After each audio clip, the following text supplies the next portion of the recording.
salve, confrades e consolos, irmãos e irmãs do mundo dos vinhos. Eu estou aqui na vinícola Fantin, onde nós vamos conhecer a história da família, a história dos italianos da vinícola que compõe a família Fantin, e vamos também ver os vinhos e as vinificações aí, os vinhedos que a família Fantin planta, os tipos de uvas. Eles fazem seguramente um dos primeiros locais que eu vi no Brasil que faz o vinho da uva pacificada. Então, para mim é uma novidade isso. Eu não sabia que aqui na Serra Gaúcha se faz vinho de sobremesa, assim, um vinho bastante alcoólico, feito com essa uva pacificada. Eles não utilizam a uva Sangiovese como se utiliza na Itália, mas eles utilizam as uvas que eles têm aqui para fazer este vinho pacificado.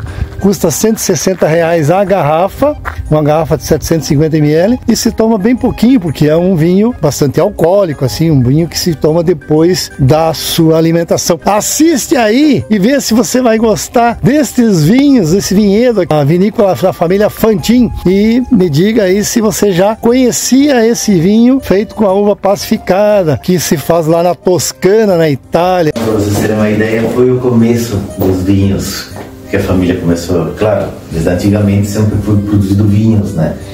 Mas aqui eu sempre digo como que nós gringos, né, fomos amamentados com vinho na mamadeira, né?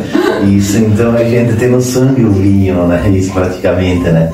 Quando eu restaurei a Casa de Pedra, então fiz esse espaço para nós fazer os vinhos de mesa do dia a dia da família, né? E com aquilo que foi indo, né? Depois comecei nos vinhos finos, nessa parte. Depois a gente construiu a vinícola, né? Isso, né? E agora a gente está fazendo os vinhos pacificados aqui nessa parte, aqui então, né? Como é que a gente faz esse vinho? A gente colhe a uva, coloca em cima de telas, fica por 35, 40 dias pacificando essa uva, né? Aonde que ela chega a um teor de açúcar bem elevado, em torno de 26, 27 graus, né? Depois o que a gente faz? Moe a uva normal, né? E faz o vinho. Só que o vinho, então, ele fica um vinho bem concentrado, sobe bastante o teor alcoólico dele, né? Por exemplo, esses lotes que nós já engarrafamos, eles estão na faixa de 15,9 de álcool, quase 16, né? Isso, né? E eles ficam com um pequeno residual de açúcar também, né? Por causa de quê? Da pacificação, né? Aí sobe o açúcar, sobe o álcool também, né? E fica um pequeno residual, porque as leveduras não têm força em gastar todo o açúcar, né? Então ele fica com umas 5, 6 gramas de residual de açúcar, né? Isso, né?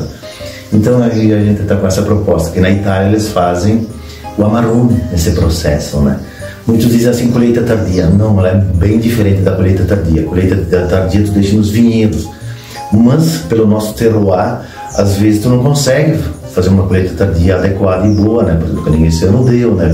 Mas não são todos os anos. E nesse método que nós trabalhamos na pacificação, aí quando a uva chega num ponto, tu colhe a uva, tu coloca dentro na vinícola, né? Nas esteiras, nas telas, né? E com os ventiladores, né? A gente vai ventilando, se caso fica os dias de umidade, então, né? Senão a gente começa os ventiladores e já estamos tirando esse processo dos ventiladores. Você aprendeu na Itália esse método, né? Porque... esse método sim, né? A gente levou umas ideias de lá. Isso, né? Porque... Com certeza, se não tivesse viajado, eu não teria tido essa ideia de produto aqui no Brasil. Ele, na verdade, é um vinho de tipo de sobremesa. Praticamente ele não se torna quase um vinho de sobremesa, ele fica com residual de açúcar, né? Isso, mas dá para ser consumido também nas refeições, né? Que eles tomam só um cálicezinho com aquela bolachinha. Porque ele fica com o teor alcoólico bem elevado, né? Eles têm uma ideia, ele chega com esses 16 de álcool, né? Então é uma outra proposta. Eu vi lá, eles poteam a bolacha, eu não me lembro o nome da bolacha. É uma bolachinha dura, eles poteam nesse vinho aí, né? Nesse amarone. Esse amarone, né? Ele é mais doce, então? Ele fica com um pequeno residual de açúcar, fica. Isso que nem esse ano, uns testes que eu estou fazendo do Chardonnay, ele chegou a 30,5, né? A Merlot foi a 29, né? Isso, então esses vinhos a gente vai fazendo, vai testando, né? E com as variedades que me deu certo aqui para nós, então ficou o Cabernet Franc e a Merlot, que eu quis fazer com as variedades que eu tinha na propriedade, né? Isso, né? Mas ele é bem interessante, o produto, afinal, ele fica um produto bem diferente, né? Que aqui no Brasil ele se classificou como um reserva nobre, então, né? Isso, né? Isso, não. Legal. E agora vamos conhecer o processo dos espumantes que a gente faz na vinícola. Isso, né? Então, para ter uma ideia, A gente trabalha com toda a nossa matéria-prima produzida pelos nossos vinhedos, né? A gente tem os vinhedos próprios, né? Menos que o Pinot Noir, que eu compro do meu genro. Senão toda a matéria-prima é produzida por nós. E a gente vai aos vinhedos, eu sempre digo, né?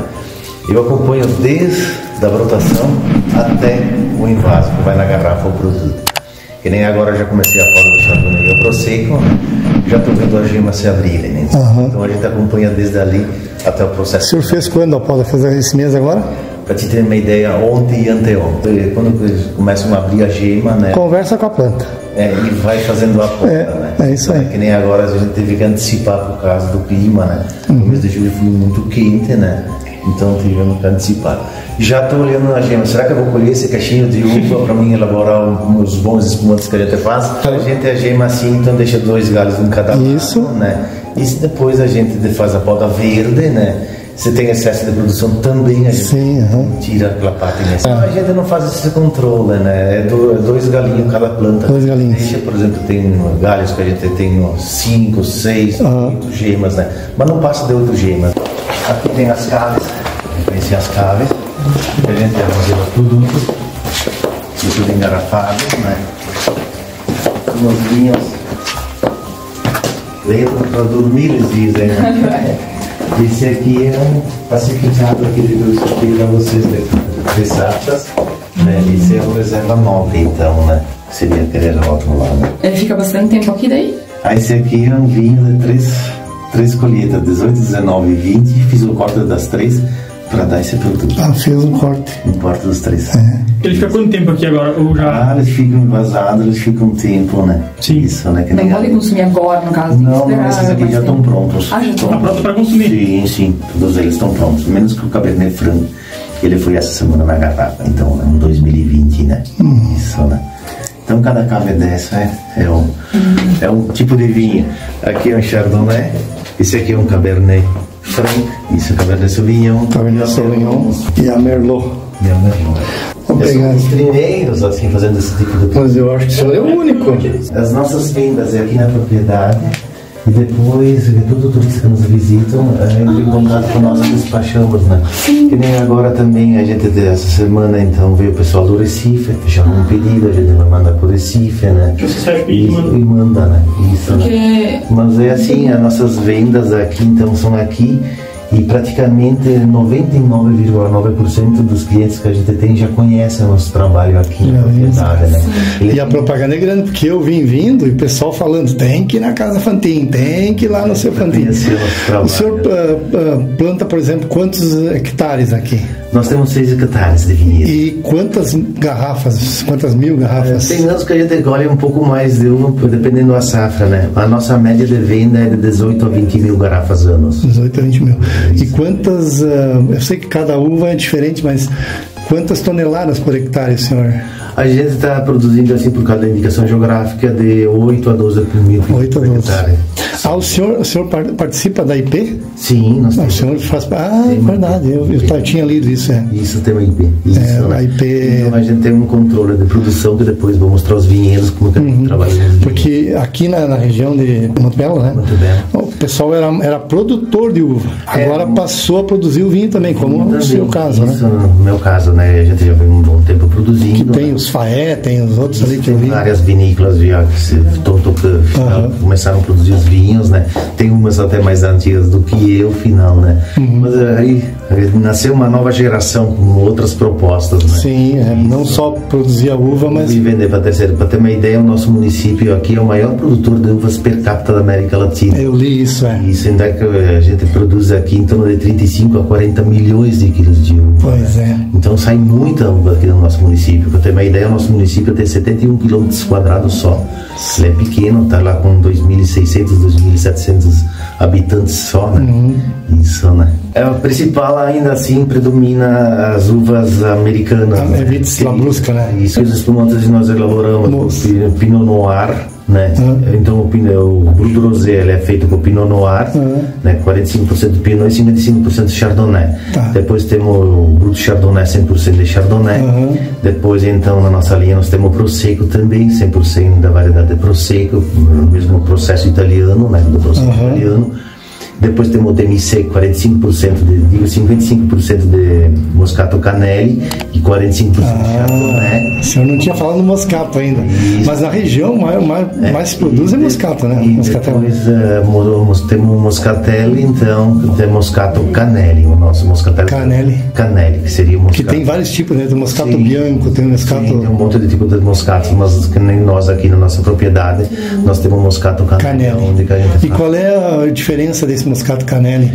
Canelli, para ter uma ideia, seria uma região da Itália, onde eles começaram a produzir os primeiros moscatéis, né? Processados Moscato Canelli, que seria lá no município de Canelli da Itália, então, isso, né? Por isso que a gente resgatamos essa variedade, né? Para justamente ter um produto diferenciado dos demais. Isso que agora vamos conhecer na autoclave. Sim. Como que saem esses espumantes da autoclave. Vamos ver aqui como é que o senhor faz. O senhor faz pelo método tradicional. Isso eu vou explicar o início do processo da colheita da uva, como é que é elaborado esse espumante. Tá legal. Aqui, para vocês terem uma ideia, sabe, esse aqui é um lote que nós engarrafamos na quarta-feira. Por que passa por esse processo? Sempre estoura por uma que outra garrafa, então a gente não vazou, ele vai a 0 grau da garrafa, né? Ele vai a 0 grau, então a gente coloca aqui, ele volta na temperatura ambiente, por exemplo, agora ele já voltou na temperatura praticamente, né? E aonde que ele faz a perlagem? Esse processo, nos primeiros 3 dias, ele faz a perlagem, porque a perlagem na autoclave ele não faz, ele faz aqui na garrafa, né? E aqui agora a gente recolhe e vai para as casas, então, né? Isso, né? Porque que acontece também? Como que ele é engarrafado 0 grau, aí tu engarrafa com menos pressão. E aqui, voltando à temperatura ambiente, a pressão sobe e pode estourar uma que outra garrafa. Sim. É muito... Ele vai a 5, 6 atmosferas, não? Não chega a isso? Vaza na faixa de 5,8 a 6 de pressão. Atmosferas, né? Isso, né? Aqui, então, como é que a gente faz os espumantes? O nosso método é o método Charmat. Então, Charmat, que é nas autoclaves. Aí eu vou explicar o processo do moscatel, depois vou explicar o processo do grupo. Então, o nosso moscatel é 100% Moscato Canelli. A gente tem os vinhedos próprios, né? A gente recolhe a uva, passa pela desengaçadeira, passa pela prensa, vem nos transmitidores de refrigeração. Em 5 dias a gente limpa esse mosto, deixa o mosto bem limpo, né? Depois esse mosto é armazenado a 0 grau de novo, então eu boto nos tanques, é armazenado em torno de 0 graus, no máximo 2, né? Mas sempre mantendo ali a temperatura para não deixar ele fermentar, né? Isso, né? Aí quando eu quero transformar no espumante, como é que eu faço? Eu faço uma análise, né? Vejo o teor de açúcar que ele tem, né? Tudo, né? Aí depois a gente faz um cálculo e a gente vai colocar uma parte de açúcar que falta, né? Isso, né? Porque vocês podem ver que na garrafa, pela legislação, ele é de 65 a 70 gramas de residual de açúcar, né? O nosso padrão, então, né? E de 7,8 ou de meio de álcool. Para deixar ele nesse percentual, a gente faz esse cálculo e depois então prepara o pé de cuba. Pé de cuba, não sei se vocês entendem o que quer dizer o pé de cuba. Pé de cuba são umas leveduras que a gente coloca para começar o processo de fermentação. Essas leveduras também são importadas da Itália e da França. Então é preparado o pé de cuba, vai para o autoclave, vem o mosto junto, aí começa o processo de fermentação. Essa fermentação que a gente... Segunda fermentação, no caso. Primeira. Só uma fermentação que é feita. Então, nesse processo, começa o processo de fermentação, onde a gente trabalha com uma temperatura de 13 a 14 de temperatura, então, né, para não deixar aquecer demais o mosto, né? Uma fermentação mais lenta que a gente vai fazendo, né? Aí depois, quando você aproximou, né, por exemplo, todos os dias, a primeira coisa de manhã, a gente vem aqui, o densinho, para a gente dar uma olhadinha como é que está indo o açúcar com o álcool, né? Quando a gente chega na reta final, então praticamente quase todos os dias que a gente faz uma análise na reta final, né? Por quê? Aí então chega ao ponto de equilíbrio do álcool, né, com o residual do açúcar. Quando ele chega de 65 a 70, que nem nessa autoclave, a gente está com 66 gramas de residual de açúcar, né? E isso e 8,5 de álcool. Aí quando ele equilibrou, o que a gente faz? Joga o sistema de frios, né? E bota a 0 grau esse líquido, então, né? Aí a gente faz parar as leveduras, né? Depois de parar as leveduras, a gente tem que retirar essas leveduras, senão depois eu vou trabalhar de novo na garrafa. Como é que a gente faz retirar as leveduras? Então, para ter uma ideia, essa autoclave aqui está cheia, né? Então já foi tirada as leveduras dela. Mas a gente faz o seguinte, por exemplo, instala o filtro isobarométrico, que é um filtro que trabalha tudo por pressão. Então sai da autoclave, vem com o pulmão, aí passa por 900, 200, né? Também os módulos que são importados da Itália. Então passa para essa primeira filtragem. É feita a limpeza da autoclave, né? Aí o tanque de pulmão volta para lá. Mas tudo com pressão. Para ter uma ideia, tem que pressurizar a autoclave, tem que pressurizar o filtro, né? Para ele não perder gás puro gás, né? Isso é tudo por pressão. Então a gente trabalha, por exemplo, se eu saio do fundo do pulmão aqui com 6, lá vou trabalhar com 5,8 para o moço poder se deslocar para lá, né? Isso não é fazer isso antes não é simples, não, né? Isso. Depois, antes de ir para o invase, a gente prepara esse moço com tirar as leveduras. A gente, um dia antes, então a gente bota esse mosto a 0 graus, para ter uma ideia, bem gelado. Chega a formar gelo nessas tampas aqui. Mas ele não congela, né? Por causa do álcool, né? Não chega a congelar. Porque a base com álcool ele congela menos de 0. Menos, né? Isso, né? Aí então preparado esse mosto a 0 graus, né? Esse líquido, né? Aí vai para a enchedora, instalar enchedor e tudo. E a enchedora, antes de receber o líquido na garrafa, é colocada a garrafa, ela é pressurizada a garrafa também. Então entra 6 kg de pressão na garrafa, né? Depois é liberado o líquido. Essas enchedoras barométricas elas são automáticas, né? Isso, né? Então o processo de invase é assim, e quando ele fez todo o processo de invase, aí as garrafas então vão na parte do chão ali. Bota a gaiolinha, né? Isso é feita a gaiolinha, a rolha, né? E depois colocada ali para mudar a temperatura ambiente. Já o bruto é um outro processo. O bruto, para ter uma ideia, a gente, então, nosso bruto aqui é de Pinot Noir, o Rosé e o Chardonnay. Depois nós temos o Prosecco, também de duas fermentações, e o bruto Chardonnay. Por exemplo, como é que a gente faz? Então, colhe a uva, passa pela prensa, limpa os mostos, né? E já faz a primeira fermentação. A gente se baseia muito em acidez total, no açúcar. A gente quer acidez, né?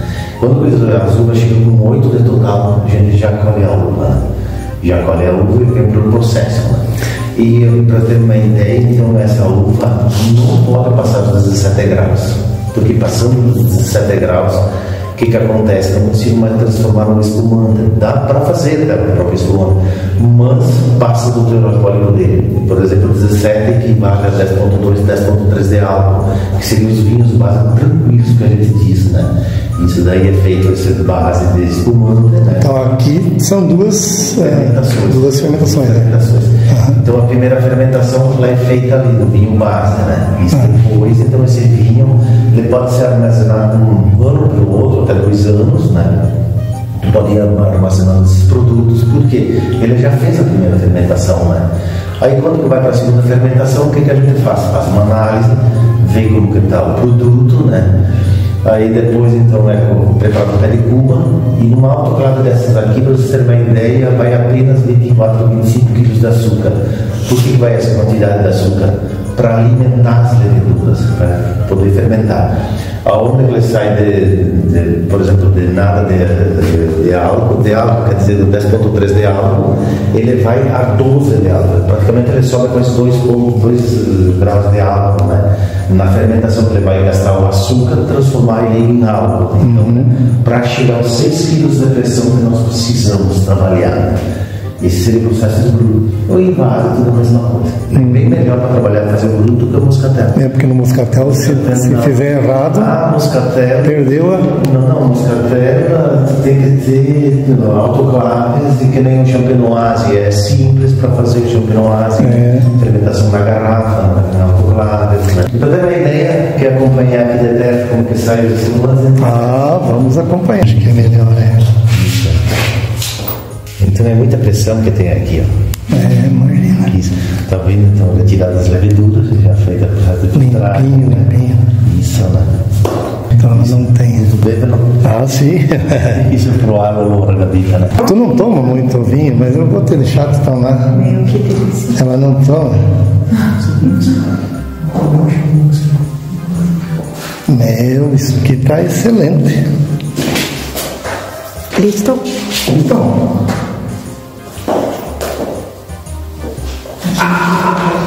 A gente trabalha nesse sistema os vinhedos, né? Sim. Espaldeira. Que não é o comum. E outra coisa que não é comum, por exemplo, que a gente viu aí que tem bastante o plátano, né? O senhor usa... Plátano, a gente tem todos os plátanos. Porque o plátano, ele suga da terra também. É uma planta que tu perde, compete, né? Com a... Sim. Aí tu botou no plátano aqui, tu não tem a mesma fruta pro lado da lá, porque ele é pra sombra, né? É. Aqui os nossos vinhedos. Então, para ter uma ideia, essa aqui é uma variedade de Merlot, né? A gente trabalha o Merlot todo o sistema do esporão. E agora, para ter uma ideia, que agora no mês de agosto, aqui de uns dias já vão começar o processo de brotação. A gente vai fazer a poda seca, então a gente diz, né? Como é que é feita a poda seca? Todo o sistema esporão nós trabalhamos, né? Aí é tirado também essa parte do esporão, deixado esse aqui, tirado aqui, deixado aqui. Elimina esses dois, deixa um outro esporão aqui. Sempre deixa o mais vigor, tem mais vigor, né? A gente até olha, por exemplo, assim, aquele que se posiciona melhor para depois subir, né? Se é para baixo, já corta, né? Já elimina, né? Pode ter nas plantas que é tudo para baixo. Depois é feita a poda seca, então a gente já, no início da brotação, quando estão ali com uns 10 centímetros, a gente já faz a poda verde. O que a gente é a poda verde? Tira tudo o excesso. Tudo que tem em excesso, a gente tira fora. Que tapa o sol, que... Isso, tudo que é em excesso. Depois, então, o que a gente faz? Pós-floração, a gente entra e tira todas as primeiras folhas debaixo do cacho. É tudo tirado as primeiras folhas. Para quê? Para deixar o cacho exposto ao sol e se acostumando com o sol, né? Que aí, então, ele vai concentrar mais cor, um pouco mais de açúcar, né? A cor que ela é muito importante para o vinho, né? Então o manejo sai do vinhedo, né? Por exemplo, lá dentro tu tem que ter qualidade, final, né? Mas a qualidade sai do vinhedo. Com uva boa você faz vinho bom. Com certeza, não resta dúvida. Com uva ruim não se faz vinho bom. Faz milagre, né? Isso, né? E outro detalhe que a gente está lutando, por exemplo, assim, é em cima da colheita, por exemplo. Colheita, a gente não tem medo de fazer 3, 4 repasses. Por exemplo, tem anos que eu preciso fazer 3, 4 repasses. Por que repasses? Eu tenho já uma parte da fruta que está bem madura, né? Então vou aproveitar essa fruta. E a outra que não está no ponto, vou deixando mais uns dias no vinhedo, né? Aí vou ter um equilíbrio depois. Porque se eu colher tudo parelho, o que acontece, né? Aí tem um cacho mais maduro, um pouco mais atrasado, né? Então ali o cacho que está mais atrasado vai me estragar um bem maduro. Então, exatamente. Procura sempre fazer em repasses a colheita, né? Conversando com a videira, sempre. Com certeza, né? Isso, né? É ela que nos dá o sustento. É, pois é. Isso, fazer os produtos. Porque também um detalhe que eu sempre digo, quando eu colher 2 safras iguais, por exemplo, assim, estou com 58 anos, quando eu colher 2 safras iguais, vai ser a primeira vez. Cada safra é uma safra, não tem o quê. É verdade. Isso, a fruta ela é totalmente diferente. Não é que tu chega ali e tu produz a fruta. A fruta depende muito do clima, né? Isso, né? E o Solora? Solora. Na vinícola Fantin, estamos aqui. Que beleza. Ó, eles usam o método de condução em espaldeira, o que não é muito comum por aqui, porque ela dá aí de 8 a 10 toneladas por hectare, né? E o pessoal aqui usa mais o método de condução por latada, né? Que daí dá muito mais. Então aqui nós temos a uva Merlot, plantação do Merlot. Ele não fez ainda a poda, ele não podou ainda o vinhedo. Muito legal aqui na vinícola Fantin. É uma vinícola familiar, mas ele é apaixonado pela história da família, pelos italianos, ele é apaixonado. E ele é apaixonado por uvas. Ele fala assim com muita paixão sobre a sua produção de uvas e principalmente sobre a sua produção de vinhos. É um trabalho que ele faz assim com muita paixão e com muita dedicação. Nós vamos depois almoçar, dá para almoçar aqui na vinícola dele, então a gente vai almoçar e assistimos toda a história da vinícola dele, história da família do seu Fantin. Muito bem, confrades e consolo, irmãos e irmãs do mundo dos vinhos, eu estive aqui na vinícola familiar, na vinícola Fantin, em Monte Belo do Sul, é no interior. Eu gostei e espero que vocês gostem. Se vocês puderem um dia visitar aqui em Monte Belo do Sul, esta vinícola Fantin, porque você pode chegar aqui, além de ver os vinhos, além de ouvir a história, você pode também almoçar com eles aqui, comer uma comida típica italiana com a harmonização com um belo vinho produzido aqui por esta família. Um abraço a todos e até mais.